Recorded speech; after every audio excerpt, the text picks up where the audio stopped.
अस्सलामुअलैकुम, welcome to easy way to kitchen. आज आपके साथ मैं बहुत ही लो बजट रेसिपीज शेयर करूंगी जिसको बनाने के बाद आप अपने घरवालों का दिल जीत सकते हैं, जिसमें बहुत ज़्यादा मेहनत भी नहीं करनी पड़ेगी और इसके बावजूद घर वाले बहुत ज़्यादा खुश हो जाएंगे। तो चलिए रेसिपी स्टार्ट करते हैं। 6 आलू ले दिए थे, उनको बॉईल कर लिया था। बॉईल करने के बाद यहाँ पे मैंने 2 अदद प्याज लिए हैं और 4 से 5 हरी मिर्ची लेंगे और प्याज को रफली कट कर लेंगे। हरी मिर्ची आप अपने टेस्ट के मुताबिक कम या ज़्यादा कर सकते हैं। अब इन दोनों चीज़ों को हम चॉपर में डालेंगे और चॉप कर लेंगे।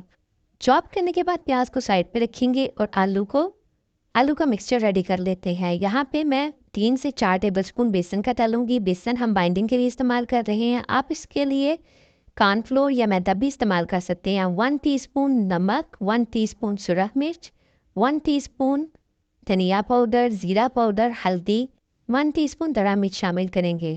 2 टेबलस्पून चॉप्ड प्याज शामिल करेंगे। आप बाकी प्याज को साइड पे रखिए, मैं आपको बाद में बताती हूँ कि हमने इसका क्या करना है। नमक मिर्च आप अपने टेस्ट के मुताबिक कम या ज़्यादा कर सकते हैं। अब हम इसको अच्छे से मिक्स कर लेंगे।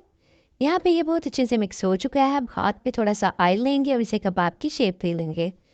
आप चाहें तो इसको सीख कबाब की तरह शेप दे लें या सिंपल कबाब बना लें, जो आपको पसंद हो। मैं आपको दोनों तरह शेयर करती हूँ। इस तरह ये सीख कबाब बन जाएंगे और सिंपल हम थोड़ा सा मिक्सचर लेके उसे सिंपल कबाब बना देंगे।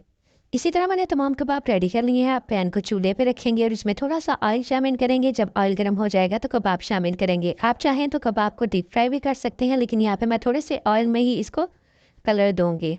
तमाम कबाब शामिल करने के बाद इसे मीडियम टू लो फ्लेम पे कुक करेंगे। जब एक साइड पे कलर आ जाएगा तो इसकी साइड चेंज कर लेंगे। इसी तरह जब तक इसका कलर गोल्डन नहीं हो जाता हम इसे कुक कर लेंगे और इसके बाद इन्हें निकाल लेंगे।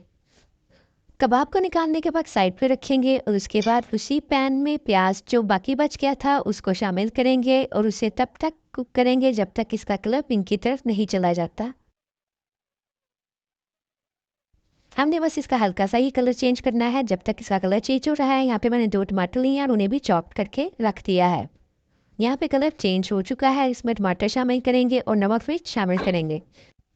हाफ टी स्पून दरा मिर्च, हाफ टी स्पून नमक, 1/4 टीस्पून हल्दी, 1/4 टीस्पून धनिया पाउडर और 1/4 टीस्पून ज़ीरा पाउडर और हाफ टी स्पून सुरख मिर्च शामिल करके मसाले की बुनाई कर लेंगे। यहाँ पर मैंने आंच को थोड़ा मीडियम कर दिया था ताकि टमाटर अच्छे से गल जाएं और इनका कच्चापन भी ख़त्म हो जाए। जब तक मसाले की बुनाई हो रही है तब तक हम फ्रूट सलाद रेडी कर लेते हैं।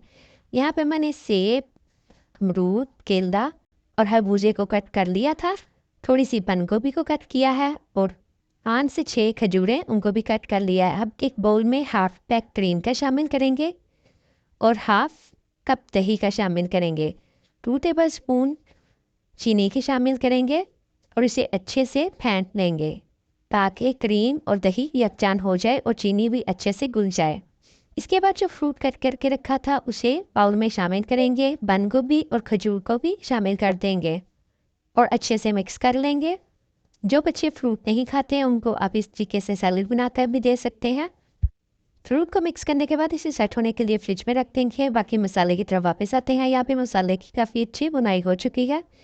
मसाले में कबाब शामिल करने के बाद थोड़ा सा पानी शामिल करेंगे और मीडियम आंच पे 5 से 7 मिनट के लिए कवर कर देंगे जब तक ऑयल सेपरेट नहीं हो जाता। 5 से 7 मिनट बाद हम कबाब को चेक करेंगे। बस मज़ेदार कबाब तैयार हैं। आप इन कबाब को ज़रूर ट्राई कीजिएगा, आप चिकन के कबाब को भूल जाएंगे। ये इतनी मज़े की रेसिपी बनकर तैयार होती है। अगर आपको मेरी आज की सिंपल और क्विक रेसिपी अच्छी लगी हो तो वीडियो को लाइक करें, अपने फ्रेंड और फैमिली के साथ शेयर करें। अगर चैनल पर नए हैं तो चैनल को सब्सक्राइब करें। मिलते हैं किसी नई रेसिपी के साथ, तब तक के लिए अल्लाह हाफिज़।